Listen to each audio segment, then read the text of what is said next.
Okay. Assalamualaikum warahmatullahi wabarakatuh. My name is Sirpiana Dewi. I'm from 5th semester. So today I will make a video. But first of all, I would like to say thanks to Mrs. Ratna, who has given me a good time to make this video. So in this video, I will tell to you about all information that I know about quantitative research design. So for accommodating the time, let me begin now. So quantitative research design is defined into two. They are experimental and non-experimental. So first I will discuss about experimental. And in this, experimental is divided into three parts.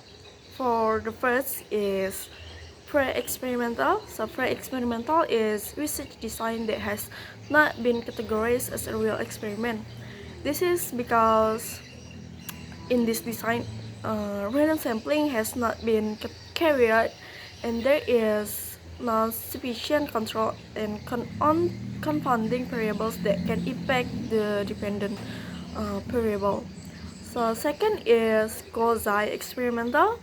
Quasi-experimental design is a useful tool in situation where true experimental can't be used for ethical or practical reason. And the last one is true experimental. Why called it true experimental? Because in this design, the researcher can control all external variables that affect the course of the experiment, so that the internal validity, the quality of the implementation of the research design is high. So in experimental, they have name of analysis. There are dependent tests and independent tests. So experimental have step of analysis. There are first is write down the hypothesis of the research. Second is determine the level of significance to test the hypothesis of the research. Third is compute the t-value.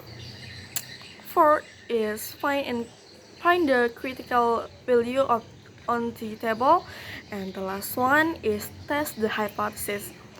So I think that's enough for experimental. Now let's move to non-experimental.